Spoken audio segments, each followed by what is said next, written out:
मैया की, गंगा मैया की, गौ माता की, यहाँ के सभी देवी देवताओं की, माता पिता की, गुरु भगवान की बहुत बहुत धन्यवाद। प्रमुख फतेहपुर अरुण सिंह जी संयोजक, ओम प्रकाश वर्मा जी लोकसभा सह संयोजक, राजेश वर्मा जी संयोजक विधानसभा कुर्सी, इच्छास वर्मा जी पूर्व ब्लॉक प्रमुख, विकास श्रीवास्तव जी, शील रत्न भिगड़ जी, अंजू चंद्रा जी, श्रीमती पूजा सिंह जी और मेरे मित्र MLC माननीय अंगद सिंह जी और बहन श्रीमती रानी रावत जी और अभी संचालन कर रहे ऐसे महामंत्री हमारे मेयर जी, सभी कार्यकर्ता बहनों भाइयों, बहुत लंबी बात हो चुकी है। लगभग सभी के विचार आए हैं, सभी विषयों पर विचार आए हैं। मेरा भी कोई खास नहीं है, इसलिए खास नहीं है कि हम सब एक जैसे हैं। हम मंच पर हैं या नीचे हैं, पार्टी की जो भूमिका रहती है उस भूमिका पर रहकर हम सब काम करते हैं। मंच पर मैं स्वयं जितने भी लोग हैं सबों में बूथ में भी काम किया है, बूथ के अध्यक्ष पर भी रहे हैं, अन्य पदाधिकारी भी रहे हैं, मैं भी पदाधिकारी रहा हूं, मैं भी प्रदेश का भाजपा का उपाध्यक्ष रहा हूं, क्षेत्रीय अध्यक्ष रहा हूं, जिला अध्यक्ष भी रहा हूं, युवा का। चलिए ऐसे संगठन करते करते आपके मध्य पहुंचा हूं। आप सब जैसे देश में हमारा देश का नेतृत्व मोदी जी हो, अमित शाह जी हो, राजनाथ सिंह जी हो, नड्डा जी हो, और प्रदेश का हमारा नेतृत्व काम करता है, जिले का हमारा नेतृत्व काम करता है, मंडल में हमारा कार्यकर्ता काम करता है, वहां नेतृत्व करता है। लेकिन बहनों भाइयों, जो बूथ का अध्यक्ष है, राष्ट्रीय अध्यक्ष और बूथ का अध्यक्ष, यह बहुत महत्वपूर्ण कड़ी है। आप समझो इस गंभीरता को, बहुत महत्वपूर्ण कड़ी है, क्योंकि देश में जब जी राजनाथ सिंह जी काम करते हैं तो उनका काम पूरे देश और दुनिया में नजर आ रहा है। नजर आ रहा है कि नहीं नजर आ रहा है? नजर आ रहा है।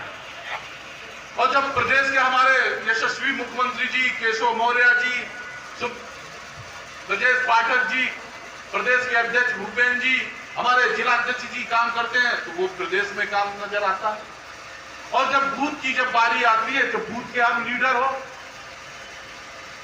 मैं ये बातें इसलिए भाषण कर कोई बातें कहने से पहले आपको संगठनात्मक कह रहा हूं कि जब मैं बूथ पर गांव पर रह रहा हूं, भारतीय जनता पार्टी में कार्यकर्ता बहनों भाइयों, बहुत समय ऐसा देखा है जो कठिनाई नजर आती थी। अरे लगता था कि कब कमल खिलेगा दलित की बस्ती में, कब कमल खिलेगा पिछड़े की बस्ती में, ये कमल मेरा कब सब समाज के लोग पकड़ेंगे, थामेंगे। लेकिन मित्रों, आज 10 साल के अंदर मोदी जी ने जो काम किया है, किसानों के लिए हो, मजदूरों के लिए हो, मजलूसों के लिए हो, नौजवानों के लिए हो, महिलाओं के लिए हो, व्यापारियों के लिए हो, किसी के लिए भी हो, सरकार में बैठकर उनका ध्यान स्वयं गया है कि देश की आम जनमानस के लिए मुझे क्या करना है।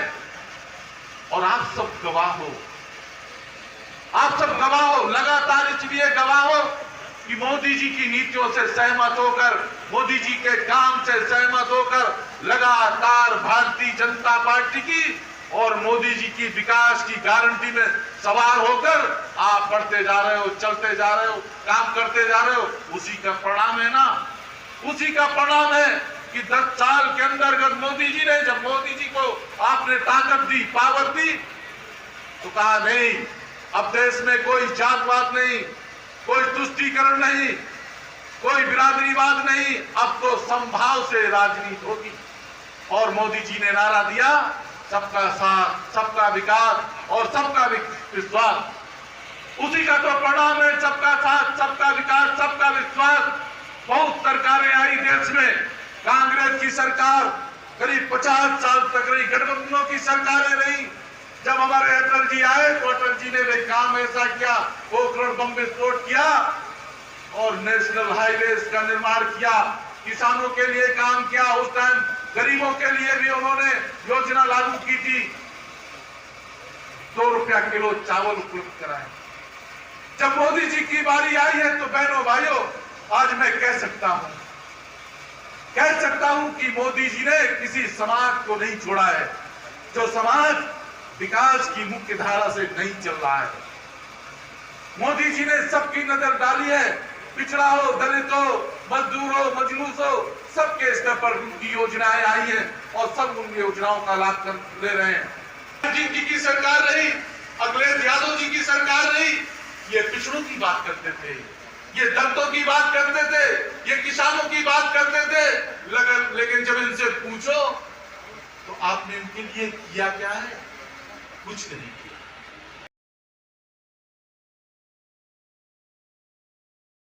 पार्टी के इस चुनावी अभियान में लगे हुए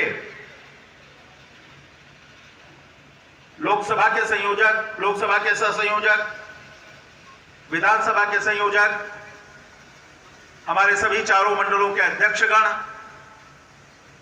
मंच पर बैठे हुए विभिन्न प्रकोष्ठों के सम्मानित नेतागण और मेरे सामने बैठे हुए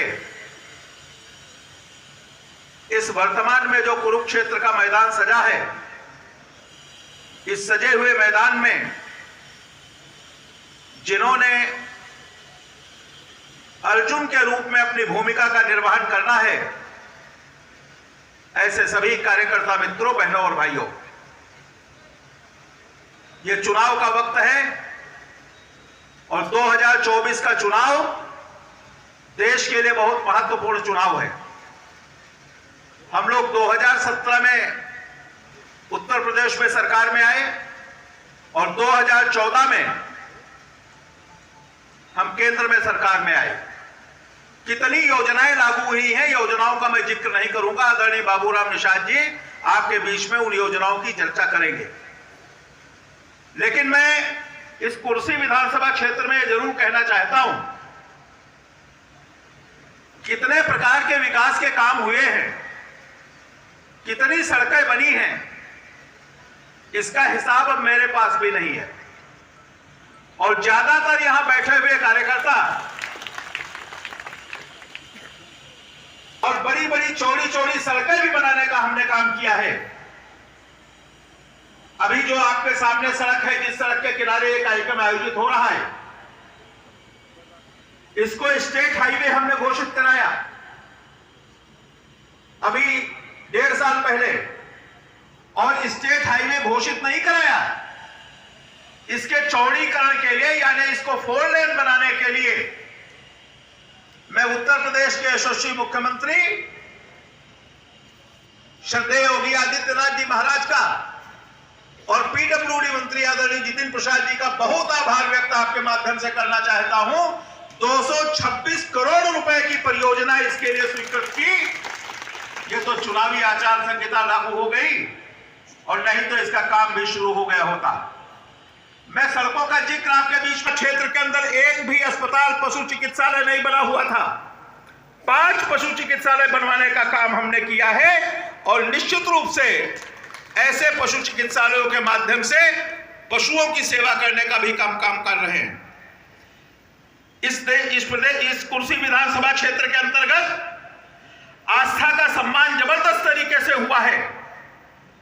आप गंगापुर घाट पर चले जाओ, आप महादेव तालाब को देख लो, आप गुरसेर मंदिर को देख लीजिए, आप भगौली के मंदिर को देख लीजिए, आप धननाथ तीर्थ को देख लीजिए, आप बाबा मस्तराम के आश्रम को देख लीजिए और यहां से 4 कदम की दूरी पर मूर्त स्वामी मंदिर को आप देख लीजिए। इन सब स्थानों का हमारी सरकार ने आस्था के सम्मान के रूप में पर्यटन विभाग की ओर से कहीं पर 1 करोड़ रुपए, कहीं पर 50 लाख रुपए ऐसी धनराशि स्वीकृत करके इनका विकास करने का काम किया है। अभी अभी जो काम शुरू हुआ है, मोहम्मदपुर खाला के लोग भी यहां बैठे होंगे। मोहम्मदपुर खाला में 1 करोड़ रुपए की धनराशि से वहां के वनखंडेश्वर महादेव मंदिर का भी निर्माण कार्य, पुनर्निर्माण वहां पर जो पर्यटन विभाग के द्वारा होना है, ऐसा काम हो रहा है। ऐसे में बहुत सारी चीजों को आपके बीच में गिना सकता हूं, लेकिन आज मैं उन सब चीजों को गिराने के लिए वर्गीकरण का काम ही नहीं कराया, तो लौह पुरुष सरदार वल्लभ भाई पटेल के नाम पर एक बहुत अच्छा ऑडिटोरियम टाइप का पार्क बनाने का काम भी हमने किया है, जहां पर 1,500 से 2,000 लोग बैठ सकते हैं। अभी हमारे राम का मंदिर बन रहा था, प्राण प्रतिष्ठा थी, और उसमें कांग्रेस को भी आमंत्रण था, सपा को भी आमंत्रण था, मायावती जी को, बसपा को भी आमंत्रण था, लेकिन उस आमंत्रण का बहिष्कार किया। कोई राम के मंदिर में भगवान की मूर्ति की स्थापना हो रही है, कोई नहीं गया। यह हमारे हिंदू धर्म के बारे में, हमारी संस्कृति के बारे में, यह हमारे सनातन संस्कृति के बारे में ये भाव रखते हैं। अरे ये लटका के रखने वाले समाज को भटकाते हैं, समाज को गलत दिशा में ले चल के खड़े होने वाले लोग हैं। अब मौसर आया है, पूरा देश की जनता जनार्दन आवाज लगा रही है। क्या आवाज लगा रही है आप सबको पता है। फिर एक बार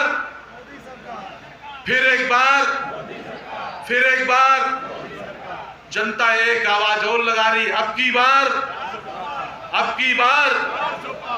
बार बहनों भाइयों, जब जनता ने आवाज लगाई है तो निश्चित रूप से मोदी जी तीसरी बार प्रधानमंत्री बनने जा रहे हैं। 400 के पार होंगे हम, और देश के अंदर जितने भी बेईमान भ्रष्टाचारी हैं, ये इंडी गठबंधन के लोग एकजुट हुए हैं, कांग्रेस के, सपा, अन्य ऐसे दल इकट्ठे हुए हैं। ये कहते हैं सीबीआई, ईडी हमारे खिलाफ काम कर रही है, हमको जेलों में डाल रही है। क्या आपको गरीबों का हक और अधिकार और इनके जो विकास का पैसा इनको लूटने देंगे? मोदी जी ने कहा है कोई बचने वाला नहीं है। अब देश के अंदर गरीबों का, पिछड़ों का, तरवारा समाज के लोगों का कल्याण करने का काम सरकार करेगी। और ईडी, सीबीआई, कोई भी ये संस्थान है जो भी भ्रष्टाचार किया है, उस भ्रष्टाचार को निकालकर को जेल के चिंचों में भेजने का काम करेंगे। कहीं भी इनको बख्शने वाले नहीं है।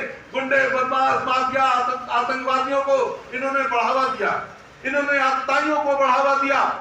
ये लगातार इनकी राजनीति और इनकी राजनीति जातवाद, इनकी राजनीति परिवारवाद, इनकी राजनीति भ्रष्टाचार की भेंट चढ़ती है।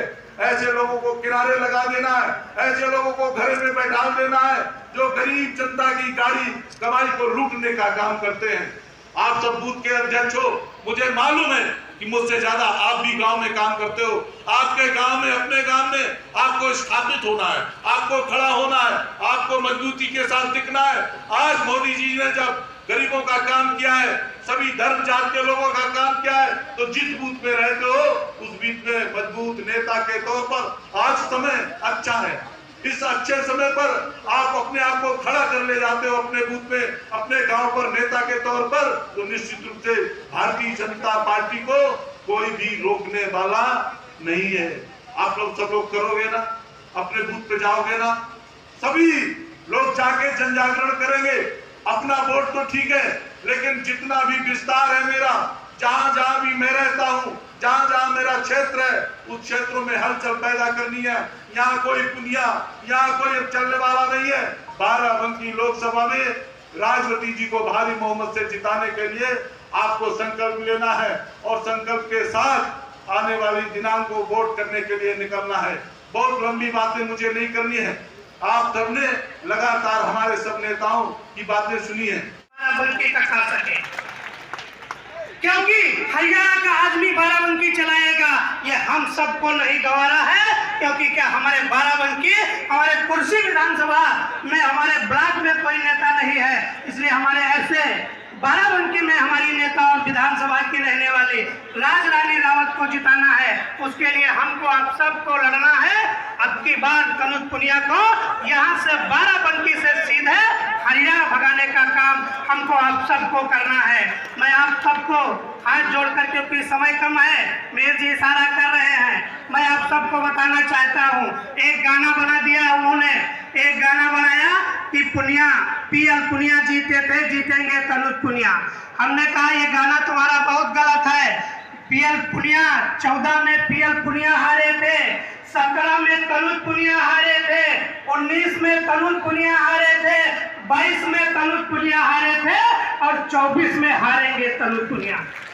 हमने उनको बता दिया ये बाराबंकी है, यहाँ पर कोई विदेशी शासक नहीं राज कर पाया है। यहाँ का नेता, हमारे बीच का नेता ही हम सबका सेवक बनेगा। आप सबसे मैं निवेदन करता हूँ 4 लाइनों के साथ कि घर भी बने गरीब